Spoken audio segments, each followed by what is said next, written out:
परावर्तन के नियम।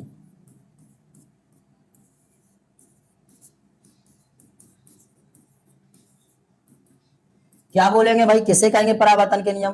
Very very most important topic है सर ये तो, परावर्तन के नियम, तो इन्हें समझना बहुत जरूरी है। तो ध्यान से समझना सभी स्टूडेंट, परावर्तन के नियम क्या है। तो परावर्तन के नियम बेटा आपको माइंड में रखना है। कितने नियम है? तो 2 नियम है। पहली बात, सबसे पहला नियम क्या कहता है कि आपतित किरण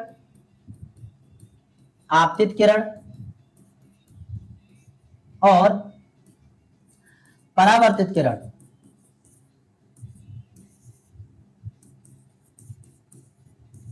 तथा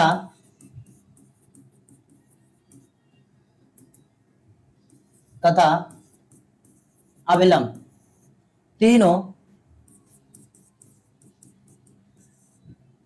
एक ही तल में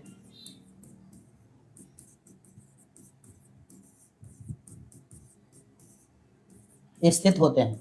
ओके, ये पहला नियम हो गया भाई। क्या बोले? तो याद रखना, आपतित किरण, परावर्तित किरण तथा अविलंब तीनों एक ही तल में स्थित होते हैं, ये पहला नियम। दूसरा नियम, ये पॉइंट आपको याद रखना है बेटा, आपतन कोण का मान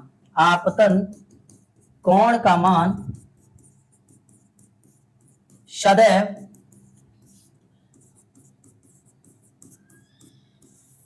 परावर्तन कोण के मान के बराबर होता है। परावर्तन कोण के मान के बराबर होता है। एनी प्रॉब्लम यहां तक? अर्थात यहां पर हम ऐसे लिख सकते हैं क्या, तो कोण आई बराबर होता है कोण आर।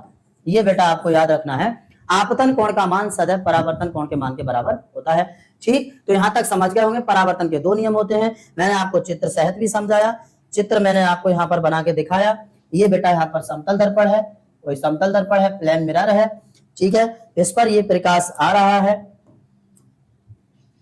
इससे टकराया और इससे टकराकर उसी माध्यम में वापस लौट गया, जिसके उपरांत यहाँ पर इन दोनों किरणों के बीच अविलंब का निर्माण होता है कुछ इस तरह।